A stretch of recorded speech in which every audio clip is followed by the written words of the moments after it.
PSR Anjaneyulu గడిచిన వైకాపా ప్రభుత్వంలో మొదట ఏపీపీఎస్సీ చైర్మన్గాను తర్వాత ఇంటెలిజెన్స్ చీఫ్గాను ఉన్నటువంటి వ్యక్తి. ఎప్పుడైతే కూటమి ప్రభుత్వం అధికారంలోకి వచ్చిందో ఇంటెలిజెన్స్ చీఫ్గా గత ప్రభుత్వంలో ఏదైతే కాదంబరి జత్వాని కేసుకు సంబంధించి ఇప్పటికైనా రిమాండ్ ఖైదీగా ఉండడం జరిగింది. తాజాగా ఏపీపీఎస్సీ పరీక్షా పత్రాల మూల్యాంకనానికి సంబంధించి అవకతవకలకి పాల్పడ్డారని చెప్పి ఆ కేసు కూడా నడుస్తుండడం, దానికి సంబంధించి కూడా రిమాండ్ ఈ నెల 22వ తారీఖు వరకు పొడిగించడం జరిగింది. మొత్తంగా ఇదే అంశంపై మనం పూర్తి వివరాలు తెలుసుకుందాం. మనతో ఉన్నారు senior journalist doctor Bharat Reddy గారు. సార్ నమస్కారం అండి. నమస్తే సార్. పిఎస్ఆర్ ఆంజనేయులు గారు చూసుకుంటే ఐపీఎస్ క్యాడర్ డీజీ ర్యాంక్ ఉన్నటువంటి వ్యక్తి ఇప్పుడు జైల్లో ఊసలు లెక్క పెడుతున్నాడు. అసలుకి కాదంబరి జత్వాని గారి కేసుకు సంబంధించి ఆయన రిమాండ్లో ఉన్నారు. మరలా పీటీ వారెంట్ మీద ఏపీపీఎస్సీ జవాబు పత్రాల మూల్యాంకనం కేసు కూడా ఒకటి నమోదు అవడంతో దానికి సంబంధించి కూడా రిమాండ్ తేదీ 22వ తారీఖు వరకు పొడిగించారు. మొత్తం ఈ రెండు కేసులకు సంబంధించి ఇలా అరెస్ట్ అవ్వడం ఏంటంటారు? ఒక ఐపీఎస్ అధికారిగా ఉన్న వ్యక్తి, డీజీ స్థాయి ఇంటెలిజెన్స్ చీఫ్గా పనిచేసిన వ్యక్తి, ఏపీపీఎస్ చైర్మన్గా పనిచేసిన వ్యక్తి, ఒకవేళ డీజీపీఐఏ స్థాయిలో ఉండే వ్యక్తి అరెస్ట్ అవ్వడం అనేది అసలు ఆ సర్వీసులో పనిచేస్తున్న వారు మిగతా వాళ్ళకు కూడా ఇబ్బందికర పరిస్థితి. ఎందుకంటే ఆ సర్వీస్కు వస్తున్న వాళ్ళు ఒక సేవాభావంతో, ఒక కమిట్మెంట్తో వస్తూ ఉంటారు. అలాంటిది ఒక కేసులో ఇరుక్కున్న తర్వాత మరో కేసు రావడం అనేది ఆంజనేయులు గారికి మనం చూసుకున్నట్టయితే ఏపీపీఎస్సీ అనేది నువ్వు సివిల్ సర్వీసు రాసిన వ్యక్తివి. సివిల్ సర్వీస్ ఎంత పకడ్బందీగా నిర్వహిస్తారు, సివిల్ సర్వీస్ ద్వారా ఎంపికైన వ్యక్తివి ఏపీపీఎస్సీ సర్వీస్ను ఎంత ఖచ్చితంగా నిర్వహించాల్సిన బాధ్యత ఉంటుంది. ఎందుకంటే చాలామంది స్టూడెంట్స్ అంటే వాళ్ళ ఆశలు పెట్టుకొని ఉంటారు, చాలా కాలం చదువుతుంటారు, ఏపీపీఎస్సీ ద్వారా ఉద్యోగాలు పొందాలని చెప్పి. ఆ ఉద్యోగాలు కూడా నీకు అంటే నెక్స్ట్ క్యాడర్ అంటే యూపీఎస్సీ తర్వాత ఉండే నెక్స్ట్ క్యాడర్ ఉద్యోగాలు, రాష్ట్ర సర్వీస్కి సంబంధించిన ఉద్యోగాలు, జాయింట్ కలెక్టర్ కానీ సిటీఓ ఇట్లాంటి ఎంఆర్ఓ ఇట్లాంటి ఉద్యోగాలన్నీ కూడా అందులో ఉంటాయి. ఇలాంటి ఉద్యోగాలు పరీక్ష నిర్వహిస్తున్నప్పుడు ఎంత బాధ్యతాయుతంగా ఉండే ఒక రాజకీయ నాయకుడు చేశాడంటే వేరు. నువ్వు చదువుకున్న వ్యక్తివి, నువ్వు సివిల్ సర్వీసు ఎంతో కష్టపడి నువ్వు రాయడం జరిగింది, కష్టపడి ఉద్యోగం సంపాదించడం జరిగింది. అలాంటి వ్యక్తి ఏపీపీఎస్సీ చైర్మన్గా ఉన్నప్పుడు ఎంత ఇదిగా విద్యార్థులని వాళ్ళకు నిరుద్యోగులకు ఆశలు కల్పించి ఎంత నిజాయితీగా నిర్వహించాల్సిన అవసరం ఉండే. దానిలో కూడా స్కామ్ చేయడం అనేది చాలా అంటే ఇక ఎలాంటి అంటే మనం మాటల్లో చెప్పలేం. అంటే ఏ శిక్ష అయినా విధించడానికి అర్హుడని చెప్పొచ్చు. ఎందుకంటే 2019లో ఏపీపీఎస్సీ నోటిఫికేషన్ వస్తే 2020లో దాని ప్రిలిమ్స్ అయితే మెయిన్స్ ఎగ్జామ్ 2021 అయిన తర్వాత కోవిడ్ కారణంగా అది కొంతకాలం అది పెండింగ్ పడడం జరిగింది.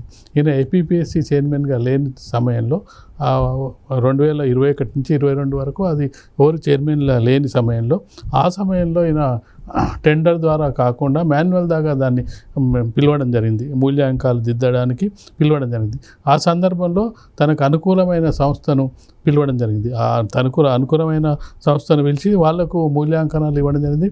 వాళ్ళు దిద్దే వాళ్ళు అర్హులా అంటే అర్హులు కాని వాళ్ళని, తనకు నచ్చిన వాళ్ళని దాని ద్వారా పేపర్లు దిద్దించడం జరిగింది. అంటే ఇది ఎంత బాధాకరమైన విషయం అంటే తను ఒక ఐపీఎస్ అధికారిగా ఉన్న వ్యక్తి పేపర్లు దిద్దించే విషయంలో స్కామ్కు పాల్పడడం అనేది అక్కడ ఇప్పుడు A2గా ఉండడం జరిగింది. ఎవరికైతే టెండర్ ఇవ్వడం జరిగిందో వాళ్ళు A1గా ఉంటే ఇతను A2గా ఉండడం జరిగింది. కాబట్టి ఖచ్చితంగా దీని మీద మరింత లోతుగా ఎంక్వైరీ జరగాల్సిన అవసరం ఉంది. అంటే ఇది ఇప్పుడిప్పుడే వచ్చిన కేసు, గతంలో అతను అరెస్ట్ అయిన కేసు వేరు. ఇప్పుడు మన ప్రభుత్వ అడ్వకేటు దాని మీద వాదించడం జరిగింది, సిద్దికి వాదించడం జరిగింది. ఏపీపీఎస్సీ అవకతవకల్లో ఈ స్కామ్కి సంబంధించి ప్రధాన సూత్రధారుగా పిఎస్ఆర్ ఆంజనేయులు ఉన్నారని చెప్పి వాదించడం జరిగింది. అనుగుణంగా సాక్ష్యాలను కూడా ప్రవేశపెట్టడం జరిగింది. ఓకే సార్, అంటే ఇప్పుడు ఈ రెండు అంశాలు చూసుకుంటే ఈయన వ్యక్తిగతంగా చేసినట్లు లేకపోతే ఎవరన్నా పెద్దలు ఈయన వెనకొని నడిపించారంటారా? ఖచ్చితంగా ఇప్పుడు ఒక పని చేస్తున్నప్పుడు ఎవరు వ్యక్తిగతంగా చేయడానికి పూనుకోరు.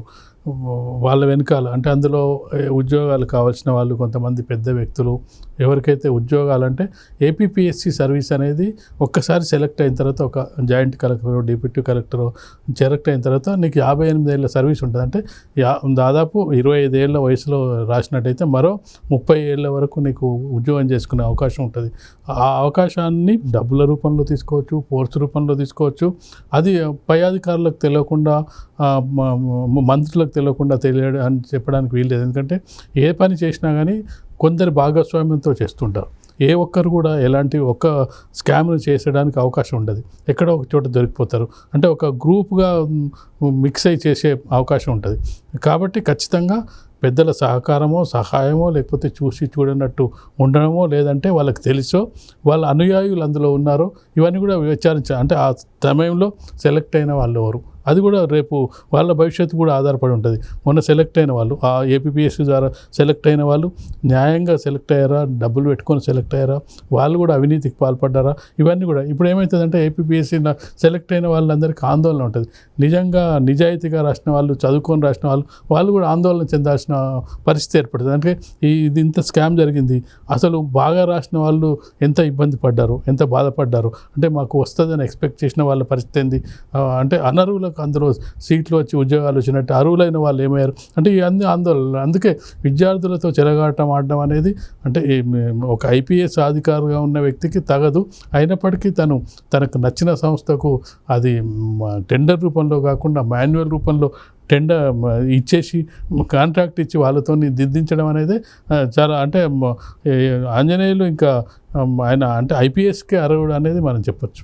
మరి ఇప్పటివరకు అయితే ఈయన పేరు రావడమే జరిగింది, ఇంకొకరు కాంట్రాక్ట్ ఎవరైతున్నారో మధుసూదన్ పేరు కూడా రావడం, ఇంకా దీంట్లో మరింత మంది వ్యక్తుల పేర్లు అవకాశం వచ్చి ఉందంటారా? ఖచ్చితంగా మధుసూదన్ రావును ఏవన్గా చేర్చడం జరిగింది, అతని సంస్థకే ఇతను ఇవ్వడం జరిగింది. ఇతని ద్వారానే అతనికి అంటే మధుసూదన్ రావుకి రావడానికి కారణం పిఎస్ఆర్ ఆంజనేయులు. అంటే కర్త కర్మ క్రియ ఈయన ద్వారానే. అంటే ఈయన ఒకవేళ టెండర్గా పిలిచినట్టయితే టెండర్ ద్వారా ఎవరో ఒకరు వచ్చి ఉండాలి. ఈయన మాన్యువల్ ద్వారా ఇవ్వడం ద్వారా అతను మధుసూదన్ రావుకి రావడం జరిగింది. ఇప్పుడు వివరాలు అంటే ఇప్పటి వరకు ఏపీపీఎస్సీకి సంబంధించిన స్కామ్ బయటికి రాలేదు. ఇప్పుడు బయటకు వచ్చిన సందర్భంలో ఖచ్చితంగా మన పేర్లు వచ్చే అవకాశం ఉంటుంది. దాంతోపాటుగా ఇది ఎంతవరకు వెళ్ళింది, అంటే ఎక్కడి వరకు ఆగింది, అంటే ఇది విద్యార్థుల వరకు వెళ్ళిందా, విద్యార్థుల దగ్గర ఏమైనా ముడుపులు తీసుకున్నారా, వాళ్ళకేమన్నా వాళ్ళకు ఉద్యోగాలు వచ్చేటట్టుగా ఏమన్నా వీళ్ళు పాల్పడ్డారా, ఇవన్నీ కూడా అంటే విచారణ సందర్భంగా ఇవన్నీ బయటకు వచ్చే అవకాశం ఉంది. మరిన్ని పేర్లు ఖచ్చితంగా వచ్చే అవకాశం అయితే కనిపిస్తుంది ఈ కేసు సంబంధించి. Thank you sir. Please subscribe to Leo News for more videos.